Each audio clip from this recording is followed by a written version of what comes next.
రష్యాపై Ukraine దాడులు తీవ్రమయ్యాయా? FP1 దెబ్బకు రష్యాలో పెట్రోల్ కొరత ఏర్పడిందా? కీవ్కు సహకరించే దేశంపై పుతిన్ యుద్ధం చేస్తాడా? ఉక్రెయిన్ యుద్ధంలో ఈ వారం కీలక మలుపులు తిరుగుతాయని ప్రపంచం ఆశించింది.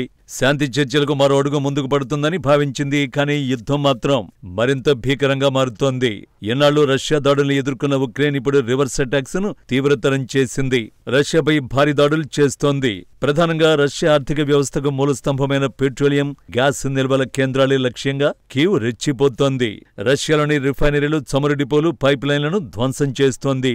దీని ప్రభావం రష్యా అంతటా కనిపిస్తోంది. చాలా మంది రష్యన్లు చమురు కొరతను ఎదుర్కొంటున్నారు. పెట్రోల్ బంకుల వద్ద రష్యన్లు క్యూ కడుతున్నారు. అసలు ఉక్రెయిన్ ఈ దాడులను ఎలా చేస్తోంది? నిజానికి ఉక్రెయిన్ వద్ద ప్రస్తుతం లాంగ్ రేంజ్ ఆయుధాలు లేవు. కీవ్ స్వయంగా తయారు చేసుకున్న డ్రోన్లతోనే రష్యాపై దాడులకు దిగుతోంది. ఇటీవలి కాలంలో ఉక్రెయిన్ డ్రోన్ల ఉత్పత్తిని తీవ్రతరం చేసింది. ఈ డ్రోన్లలో వెరీ డేంజరస్ FP1. ఈ డ్రోన్ మేలో తొలిసారి కనిపించింది. రష్యాలో జరిగిన మొత్తం దాడుల్లో 60% FP1 డ్రోన్లతో చేసినవే ఉన్నాయి. డైలీ 100 FP1 డ్రోన్లను ఉక్రెయిన్ తయారు చేస్తోంది. ప్రతి డ్రోన్ 60 నుంచి 120 కిలోల పేలుడు పదార్థాలను మోసుకెళ్లగలదు. తక్కువ పేలుడు కారణంగా ఈ డ్రోన్ 1600 కిలోమీటర్ల పరిధిలోని లక్ష్యాన్ని ధ్వంసం చేయగలదు. అంతేకాదు ఈ FP1 డ్రోన్ను అత్యంత చౌకగా ఉక్రెయిన్ నిర్మిస్తోంది. ఒక FP1 డ్రోన్ ధర $55,000. యుద్ధంలో ఇతరులు ఉపయోగించే డ్రోన్లతో పోలిస్తే ఉక్రెయిన్ డ్రోన్లు మరీ చీప్ అయినవి. ఈ చౌక డ్రోన్లతోనే రష్యాపై ఉక్రెయిన్ దాడులు చేస్తోంది. ఇక్కడ కీవ్ లక్ష్యం క్లియర్. రష్యాకు ఎనర్జీ ద్వారా వచ్చే ఆదాయాన్ని అడ్డుకోవడమే ఉక్రెయిన్ ఉద్దేశ్యం. క్రెమ్లిన్ యుద్ధ ఖజానాను దెబ్బతీయాలని ఉక్రెయిన్ కోరుకుంటోంది. ఈ ఏడాదిలో జరిగిన మొత్తం దాడులో 40% రష్యా ఎనర్జీ సదుపాయాలను టార్గెట్ చేసినట్టు నివేదికలు వెల్లడిస్తున్నాయి. గత నెలలో నుంచి ఉక్రెయిన్ తన దాడుల్ని ముమ్మరం చేసింది. ఇప్పటి వరకు రష్యాలో సుమారు డజనుకు పైగా రిఫైనరీలపై ఉక్రెయిన్ దాడి చేసింది. దీంతో 20% రష్యా రిఫైనింగ్ సామర్థ్యం నిలిచిపోయింది. అంటే దాదాపు రోజుకు 10 లక్షల బ్యారెళ్ల ఉత్పత్తి ఆగిపోయిందన్నమాట. చమురు శుద్ధి ఆగిపోవడంతో రష్యన్ మార్కెట్లో కొరత నెలకొంది. ప్రధానంగా ఆయా చమురు స్థావరాల్లో అత్యంత కీలకమైన పరికరాలను ఉక్రెయిన్ టార్గెట్ చేస్తోంది. సింపుల్ గా చెప్పాలంటే FP1 డ్రోన్లు చమురు రిఫైనరీ ఫ్యాక్టరీలో క్రాకర్స్ ను ధ్వంసం చేస్తోంది. క్రాకర్స్ అంటే ఏమిటి? క్రాకర్స్ అంటే భారీ మిషనరీలు. ఇవి ముడి చమురును పెట్రోల్, డీజిల్ గా మార్చే కీలకమైన మిషన్లు. అయితే దెబ్బతిన్న క్రాకర్లను మరమ్మతు చేయడం అంటే సవాళ్లతో కూడుకున్నది. ఎందుకంటే ఈ క్రాకర్లకు అవసరమైన విడిభాగాలు పాశ్చాత్య దేశాల నుంచి రష్యా కొంటోంది. అదే సమయంలో పాశ్చాత్య దేశాల ఆంక్షల కారణంగా ఇప్పుడు విడిభాగాలు లభించడం కష్టమే. రష్యా బలహీనతను గుర్తించి మరీ ఉక్రెయిన్ దాడి చేస్తోంది. కీవ్ దెబ్బకు మాస్కో తల్లడిల్లిపోతోంది. తాజా నివేదికల ప్రకారం రష్యాలో చమురు శుద్ధి ఇప్పటికే 13% తగ్గింది. ఫలితంగా రష్యాలో ఇంధనం కొరత ఏర్పడింది. దీంతో క్రీమియా, సెర్బియాతో పాటు తూర్పు ప్రాంతాలకు మాస్కో చమురు సరఫరాలు నిలిపేసింది.